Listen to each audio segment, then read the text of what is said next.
Good evening. How you doing? I'll ask you how you doing. I want you to say better than good and better than most. How you doing? I know that's right. And sometimes even better than that, right? I'd like to just let you know I really appreciate the opportunity to share some time with you again. Why don't you give Lenore a round of applause, please? Very beautiful personality.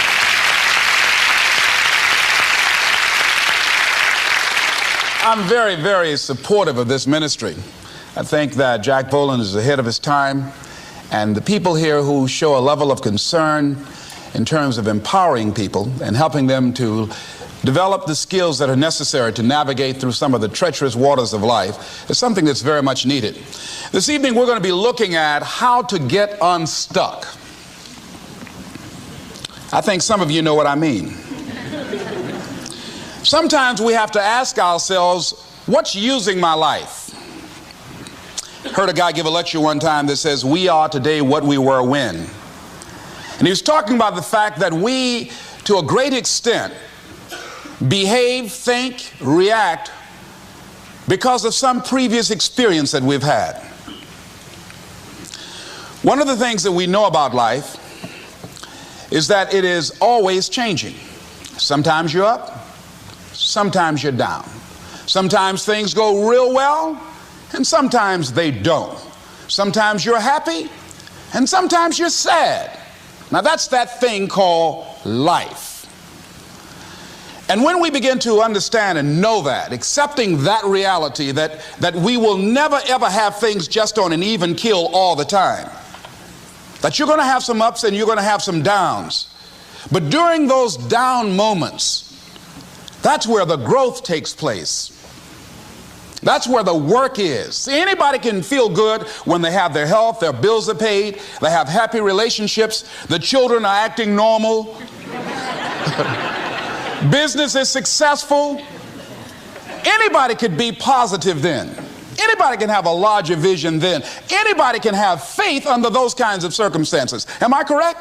Yes. See, but the real challenge of growth, mentally, emotionally, and spiritually, comes when you get knocked down. Somebody said that adversity introduces a man to himself or a woman. How you handle it, that's where the growth takes place. When I was facing some challenges, I had a guy say something to me, and I suggest this is one of the first things that you want to do when you're facing a challenge. You want to get unstuck. Evaluate where you are. Look at it. Assess yourself. Assess yourself and assess the situation. What brought you there? What role did you play? Earl Nightingale had a saying I like. He said, all of us are self-made, but only the successful will admit it.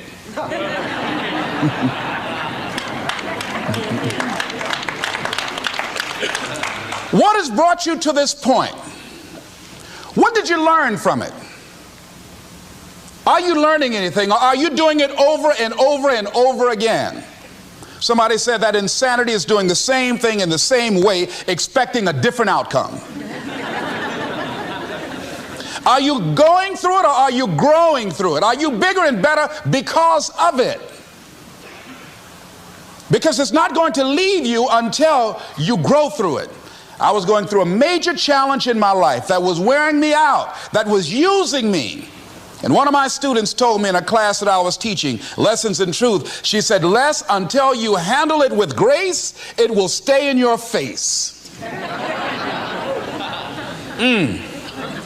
And it stayed there a long time. The challenges of life. How do we get stuck? A friend of mine went through a divorce. My best friend. He had a wife that did not love him as much as he loved her. It was his first real true love. He was a very religious man. Did not believe in divorce. He made a mistake.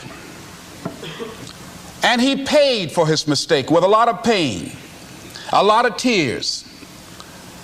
And there came to a point where he knew he should have gotten a divorce. But he was stuck. He was stuck in something called revenge. He said, she's made me so miserable, I'm going to pay her back. He was stuck. And he stayed in there longer than he should have because it began to attack him. It began to affect him psychologically.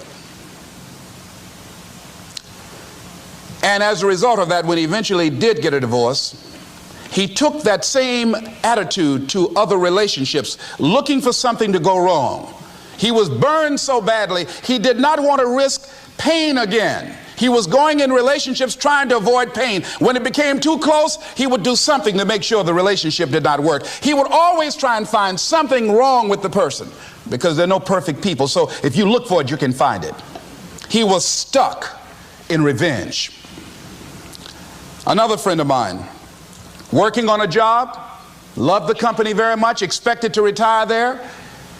And one day they called him in the office, asked him for his badge and identification, called the security man up, walked into his desk, told him he was fired and he had to leave then. He was devastated. And if you came anywhere near him, he will tell you his story, as we all have stories. Even when he got a job, he went on the job telling anybody who would listen how they fired him unjustly. And he always ended with, it wasn't fair. Life isn't fair. Life just is. It's not fair that birds eat worms, and they do. So we can't even deal with what's fair. But he's stuck in the fact that it's not fair. I don't deserve that. They were wrong. I used to be a state legislator in Columbus, Ohio. During the break, we used to go out on the front lawn of the Ohio legislature, at the Capitol there, and observe people as they came by. There was one particular person that all of us knew. The children, adults, everybody used to pick at him when he came by. We called him Chicken Man. He had a feather in his hat. He had a toy chicken on top of his car that he would drive around the area in downtown, blinking his lights and occasionally blowing his horn. When he got out of his car, he would walk downtown with a baby carriage with two little baby dolls in there and a picture of a woman. And when you say something to him or came near him, you would hear him making the sounds of a chicken. All of us used to laugh at Chicken Man. We didn't know Chicken Man's story. Chicken Man woke up one morning around 3 a.m. and his house was on fire. He panicked. And he got out of the window and left quickly, only to get outside to hear his children and his wife screaming for help. He ran back to the door to go in to save them, and the flames were too hot, too awesome. He tried to get in, he couldn't get in. He was desperate, frantic. Pretty soon the cries stopped. They perished in the fire. His brother-in-law came, found out that his sister had died and his nieces in the fire, grabbed Chicken Man and started beating him. You chicken, why did you save my sister? You're chicken, you're chicken. When the people pulled him off Chicken Man, they picked him up and said, are you all right? And Chicken Man looked at him and he started making the sounds of a chicken. He never ever overcame that tragedy. He was stuck from that experience. None of us knew why Chicken Man went around with this picture and these little dolls. I remember when I was stuck in anger for a long time, when I made a commitment to my adopted mother that I was going to purchase her a home. I'll never forget the experience of working real hard to get the money for the down payment. Someone had told me of a beautiful home in an exclusive area of Miami. Went to see it, took my mother there, and she said, yes, I want it. It was on the water. We went to the closing. My attorney said, Les, have you had a title search? I said, what's a title search? Well, we just take a couple of days to check it out and make sure there are no liens against the property that you might have to pay if you buy this home. The guy who was there selling me the house, he said, listen, he said, the only reason that I'm selling you this house and selling it at a loss is because I admire the fact that you want to purchase this house for your mother. I have another guy who will give me substantially more money, but I like you. And I've got to get back to Philadelphia. Now, if we cannot consummate this deal now, then the deal is off. I said, there are no liens against the property? He says, no, of course not. I looked at my attorney. I said, I believe him. I'll sign. She said, Mr. Brown, I'm not questioning his honesty. She said, but business is business. I signed that contract. And we had a big celebration. Everybody in the neighborhood was talking about Leslie coming home, one of the twins that Mamie adopted, to buy her a home. Child, isn't that nice? God is going to bless him. A few weeks later, I received a letter, a registered letter, indicating that the house was going up for sheriff's sale on the courthouse steps. A man had filed a $12,000 lien against the property because the previous owner owed him that money. And if I did not come up with $12,000 in 30 days, he was going to sell the house to the highest bidder. I called this man and said, Mister, my name is Les Brown. I purchased this house. I had nothing to do with your prior bill. He said, that's not my problem. He said, you should have had a title search. I said, can you give me time? I said, my mother is an older lady. She has a bad heart. And I said, please. I said, if you just give me the time, I don't know how I'm going to do it with the house note and everything else, but I think I can pay you at least $2,000 a month, and within 6 months, somehow I will pay you your money. He said, no, I want it all in 30 days or you get out. I did everything I could, racked my mind thinking about how I could get $12,000 because I took everything I could to get the money just for the down payment and the closing. I finally had to face the reality that I wasn't going to be able to do it. I was up around 2 o'clock in the morning walking back and forth thinking, how was I going to tell my mother this? My children were there in the room sleeping all night long. I agonized over this. I lost over 23 pounds. Pretty soon I went in the room where my mother was sleeping and I said, Mama, I got down on my knees by the bed. I said, Mama, I got to talk to you. And she said, what's wrong? I said, Mama, I said, we got to get out the house. I said, in my haste to buy the house, I made a mistake. She said, that's all right, baby. I didn't like this house anyhow.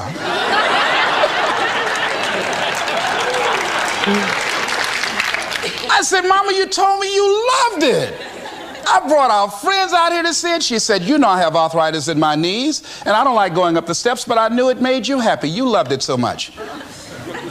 I said, Mom, I've lost 23 pounds agonizing over this.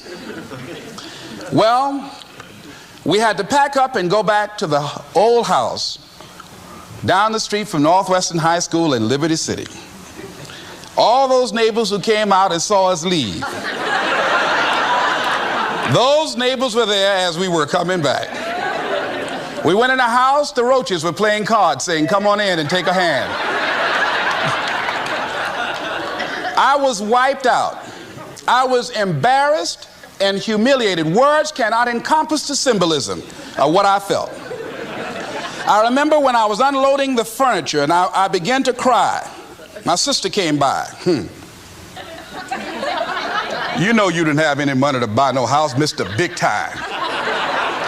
Hadn't given me a quarter. You know Mama got a bad heart now, y'all, back where you belong. As I was crying and my head down, taking furniture in, my mama said, hold your head up.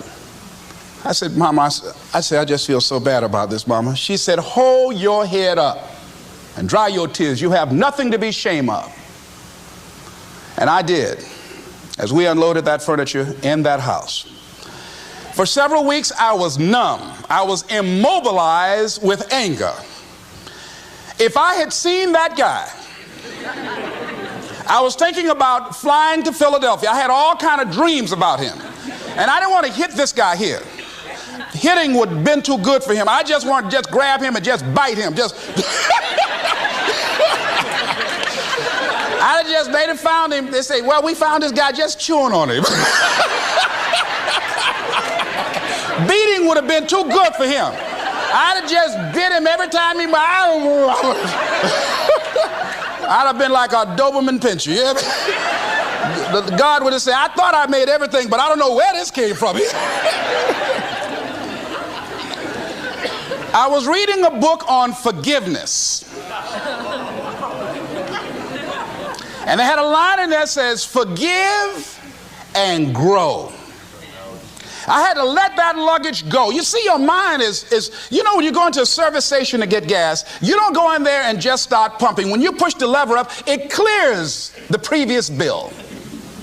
By the same token, if you want to begin to move, you've got to clear your mind of all the unnecessary luggage and baggage that's weighing us down. I couldn't move. I couldn't think about what am I going to do to get out of this situation, because I was so concerned about what happened and what he did to me and how bad it was. I was so stuck in that I couldn't even focus on what I should have done. Feeling sorry for myself and angry, and none of that was taking me anywhere. So pretty soon I learned through effort, made a conscious, deliberate, determined effort. I had to let it go. I had to forgive it. Let it go and begin to focus on developing myself. And I say to you, you're going to have people to do things to you. Things are going to happen to you. And the most important thing to do is to harness your will and let it go and move so you can grow, so you can get on with your life. It doesn't matter about what happens to you. What matters is, what are you going to do about it? Amen. What are you going to do now, Les? Huh? How long are you going to tell everybody at the bus stop and anybody who would stand and listen to you? How long are you going to repeat the same thing over and over and over and over and over again? How many times do we have to hear that? Don't go around telling people what your story is. Everybody has a story. 80% don't care and 20% glad it's you.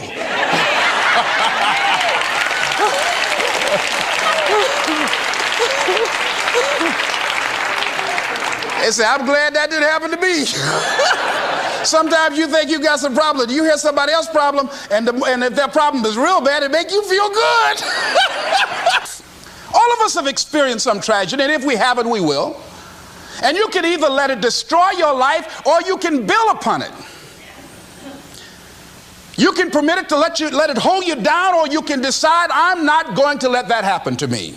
I'm bigger than this. Make a declaration to yourself. Declare all out war that you're going to get out of this rut. But Murphy's Law will be knocking at your door. Why? I don't know why. That's called life. And you have to deal with it. Sometimes your life will be in a slump, just like sports. Some of the best shooters can't hit baskets different times in games. They get in a slump. Do they sit on the sideline and say, I just didn't hit a basket today? No, they continue to execute. I suggest to you that if you are facing a challenge, don't stop. Stay busy. Work your plan. Continue to do those things that you know that work for you after you have evaluated yourself in the situation. Continue to move. Stay busy, stay busy, stay busy. Repeat out to me. Help somebody. And help yourself. Because what you give is what you get. Find somebody that you can help so you can forget about you for a moment. See, sometimes the best thing to do is to be. Sometimes you have to just back up and go within yourself. A bow and arrow, you can't take a bow and just push it out an arrow. You just can't push the arrow out. You have to pull it back and then release it. Sometimes you have to back up and go within and pray and meditate and recharge your batteries. Go away, clear your head, and then come back and look at it from a different vantage point. Don't operate while you're under the spell or the effect of what's going on. Next thing is that you've got to activate the thinker in you. Don't allow your emotions to control you. We are emotional, but you want to begin to discipline your emotion. If you don't discipline and contain your emotions, they will use you. Your mind goes on automatic, just like a God. I loved reading the book called As a Man Thinketh by James Allen. He uses the analogy of the mind being like a garden. Weeds don't have to have any encouragement to grow.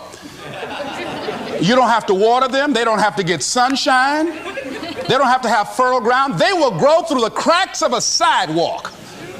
Am I right? But if you want to grow orchids or roses or any kind of exotic flowers, there are special processes and procedures you must go through. Well, by the same token, you don't have to force yourself or motivate yourself to think negatively, to be depressed, to hate somebody, to want revenge, to want to get back at somebody, to beat yourself up over the head, to feel loaded with guilt. You don't have to make any effort to do that. Your mind is on automatic. It will do that by itself. But if you want to begin to move into your own personal greatness, if you want to begin to really enjoy a happy, successful, healthy life, you've got to be willing to go against the tide. You've got to be willing to harness your will and say, in spite of this, I'm in control here. I'm not going to let this get me down. I'm not going to let this destroy me. I'm coming back. And I'll be stronger and better because of it. You have got to make a declaration that this is what you stand for. You're standing up for your dreams. You're standing up for peace of mind. You're standing up for health. You want it. And you're going to go all out to have it. It's not going to be easy. When you want to change, it's not easy. If it were in fact easy, everybody would do it. But if you're serious, you'll go all out. So yes, I'm going to turn this situation around. I'm not going to sit back and moan and cry over what happened and what went wrong and who did what. I'm going to do something about this situation. The next thing that is important is that expect things to get better for you, because they are. See, life is cyclic. You're not, whatever experience you're having right now, it has not come to stay. It has come to pass. Not to stay, just to pass. It's just going through. The biggest challenge is to know what's happening. This is a part of this thing we call life. This too shall pass. And maintaining perspective, putting it in perspective. I was doing a training at a college, and it was a 2-day training during orientation. And in the training that I provide, I'm a motivational speaker, but I conduct processes in personal dynamics, where people begin to go through changes that stimulate the right and left hemisphere of the brain, enable them to see themselves differently. I conducted this particular simulation with these young kids, 17 and 18 years of age, so that they would begin to see how they make decisions and how they would survive in this particular simulation process we gave them. We had them to do it individually and then collectively. Over 30% of them wrote down as their first option, in order to survive, they would commit suicide. First thing they wrote down. Suicide among young people has increased 300%. Over 5,000 will successfully take their lives this year. Why? Why did they do that? I said, I was so shocked. I said, what do you mean? Well, at least we would not suffer. And then they had the nerve to write down all of the other things they were going to do after they committed suicide. I said, listen, Kadumbo. Now, when you come up with a permanent solution for a temporary problem, that's it. Game's over. That's it. You're not going to do anything. Anybody wrote suicide at the top, you can put your pencil down. See, a lot of us, because of our limited vision of ourselves, a lot of us who begin to focus on problems and enable them to overwhelm us, we begin to think that we have no options. We begin to believe that there's no way out. Repeat after me, there's always a way. Where there's a will, there's a way. Shake somebody's hand on your right and left and say, I'm unstoppable.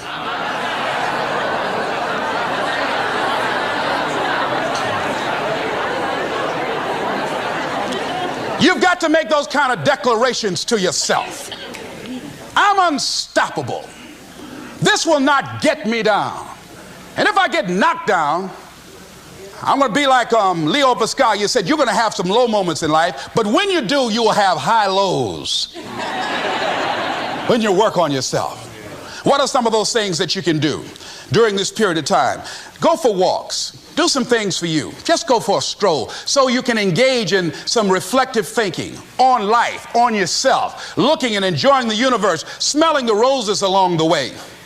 Listen to upbeat music, music that inspires you. I have oldie but goodies. I have strategies that I engage in to recharge my batteries. I'm preparing for that because I know things are going to happen that I cannot anticipate. A very good friend of mine died the other day. I had a program for myself. I have books that I read that inspire me, tapes that I listen to that fire me up. Because you're going to have sometimes low moments when you won't want to get out of bed. You just want to stay there. At times you won't want to come out the house. At times you'll be feeling bad and don't know why. What's wrong? I don't know. Just leave me alone. Why did that happen? I don't know. It's called life.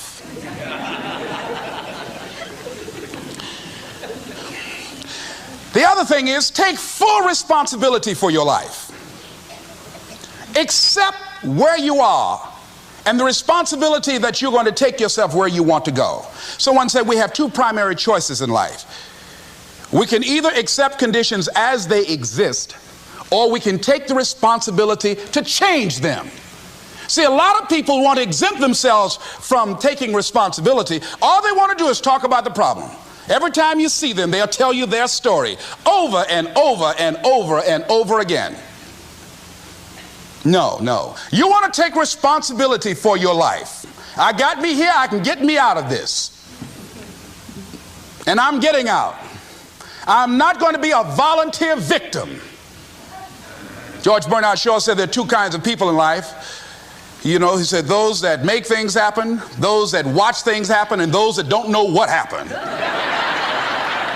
And he said the people that get along in this life look around for the circumstances that they want, and if they can't find them, they make them. They create them. So part of beginning to get unstuck, you've got to decide that the behavior pattern that you have adopted doesn't work for you. You've got to change your strategies, and changing your strategy means reinventing your life. Recreating you, and you have the power to do that. You can decide that you're going to change, that you're not going to be a wimp. You can decide that you're going to stand up to life. You can decide that I'm going to live each day as if it were my last. You have the power to make that decision. You can decide I'm going to work on myself and develop myself. I'm going to empower me. And all of these things that are happening to me right now, they're just temporary inconveniences. They're not stronger than I am. I'm in charge here.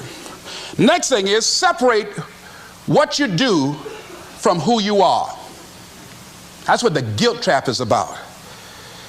See, a lot of folk won't let you forget what you used to do or what you have done, what mistakes you've made. All of us have made some mistakes in life. All of us have done some things that if we had them to do over again, we wouldn't do it again.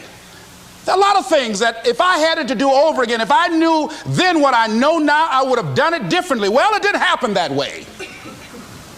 And that's what you call life. I didn't do it like that. Oh, you don't want me to live that down? How you want to keep on putting that in my face about what I did? Guess what? I'm not interested.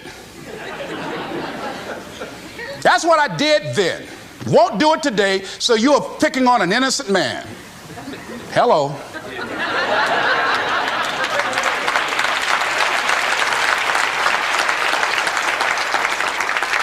So as you're in the process of reinventing your life, write a description of the kind of person that you want to be.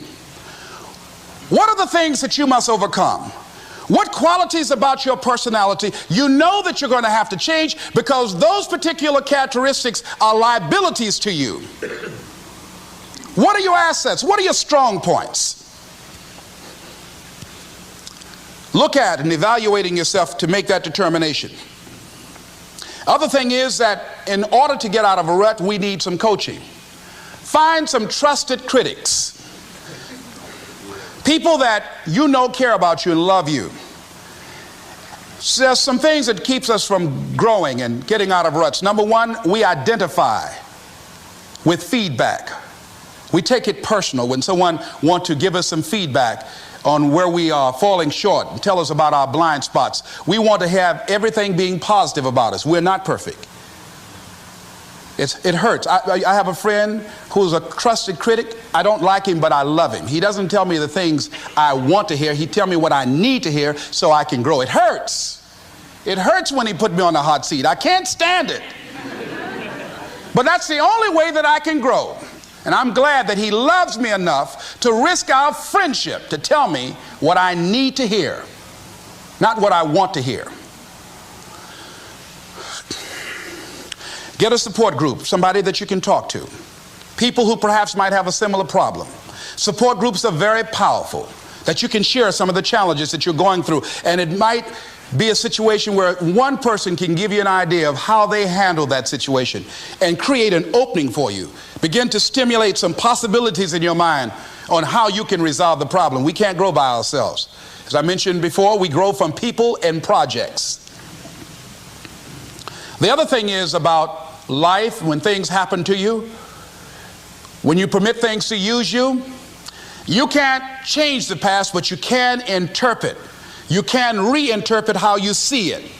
For years, I was going around with a heavy load on my shoulders, feeling bad because I was adopted, doing interviews for adoption agencies and foster homes.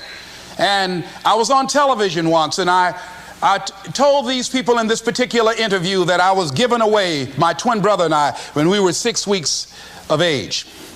A friend of mine, fortunately, was listening to the program. And she said, "Les, I'd like to have lunch with you." And so I went over to see her.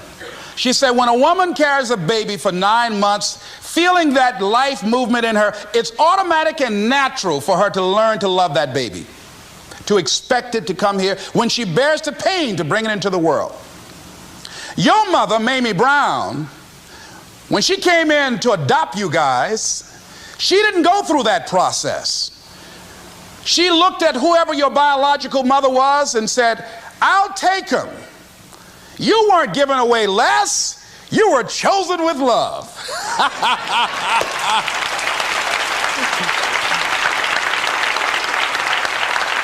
Same circumstances, same event, but reinterpreted.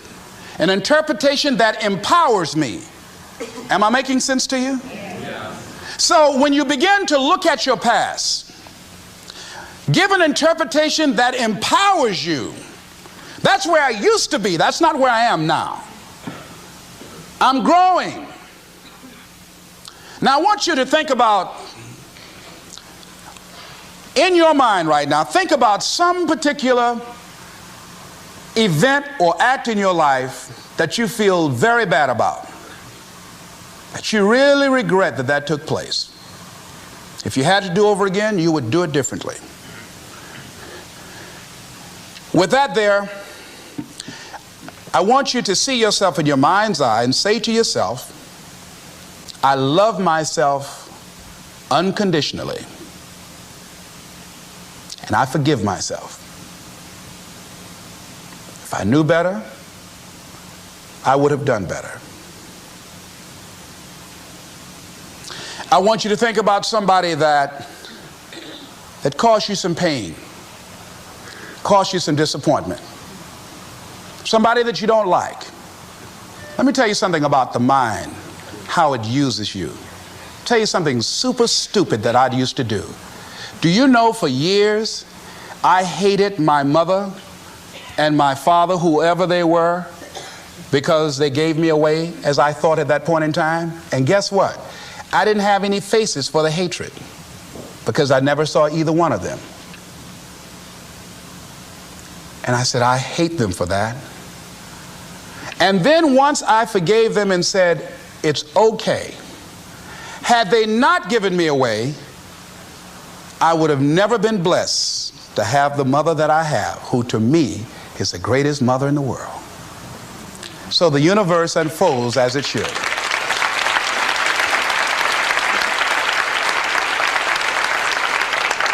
But when I went through this process, saying forgive them, I remember in my mind as I was trying to picture these people, I had two individuals in my mind standing there with no faces because I didn't know how they look.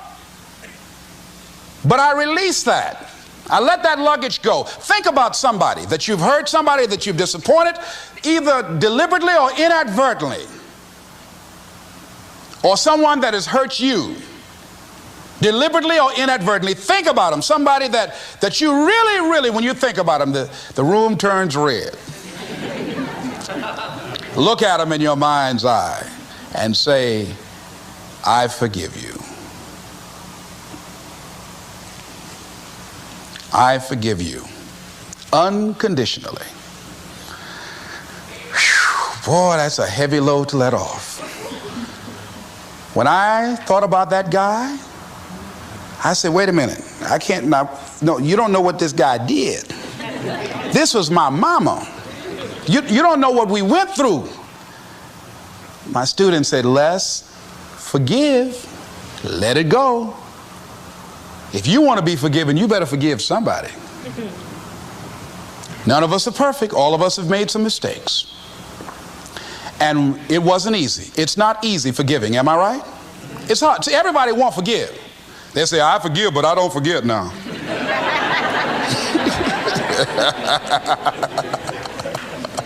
Let it go so you can grow. Let's get a little demonstration here. Throw it up on this side here, right? Demonstrate it like this. Let's go. I throw away negative thoughts. Revenge. Guilt. Anything that's been holding me back. Now with that right hand, let's bring something in. I bring in love. Peace of mind. Good relationships. Whole lot of money.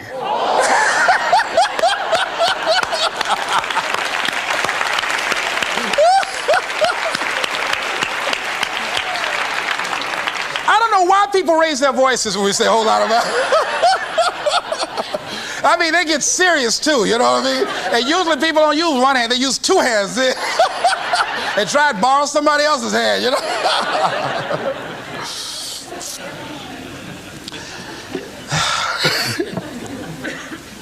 Reinterpreting our past. Understanding and knowing that we can move from where we are.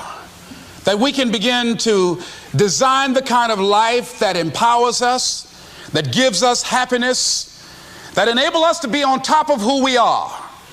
Knowing that as we begin to explore new horizons and new vistas in life, that as we begin to focus on developing ourselves, as we begin to elevate ourselves and not to follow the crowd, activating the thinker in us and disciplining and putting on hold the emotional part of ourselves. It's not easy, but through practice and practice and practice, practice makes what? Absolutely not. Dismantle that belief system. Practice makes improvement. You can always better your best. You can always go beyond anything that you have ever done. You'll never hit a state of perfection. You're always bigger than what you do. And so all you're looking for are new breakthroughs through practice and practice and practice. You'll get better and better and better. And there's still some things that will happen to you that will catch you on the blind side that you did not anticipate. You'll get knocked down, but you won't be knocked out. You'll be able to get to your feet again, be on the ropes, but you'll have a fast recovery rate when you work on yourself. Read inspirational books, of course. Listen to tapes that begin to inspire you. And stay around people who will empower you. People that will help you feel good about who you are as you're in the process of transforming your life. Life is so beautiful. Today someone gave me something on life called What is Life? I'd like to share it with you. In summary, getting unstuck means that you are going to start living life on your terms rather than just gliding through every day on automatic. That you are aware, that you're stimulated and you're excited about your unfolding future. That you have a special power within. That you know that things are going to get better for you. You know that you can handle this, and sometimes you have to cry. Sometimes life will take you to your knees. But the pain opens spaces in the heart for joy. Somebody said about life, I love this, says, life is like an onion. You have to peel it one layer at a time. And sometimes you cry.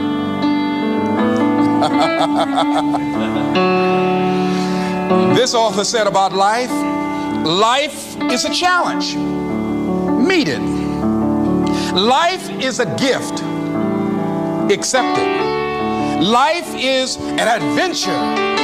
Dare it. Life is a sorrow. Overcome it. Life is a tragedy. Face it. Life is a duty. Perform it. Life is a game. Play it. Life is a mystery. Unfold it. Life is a song. Sing it. Life is an opportunity. Take it. Life is a journey. Complete it. Life is a promise. Fulfill it. Life is a beauty. Praise it. Life is a struggle. Fight it. Life is a goal. Achieve it. Life is a puzzle. Solve it. Isn't that beautiful? I love that.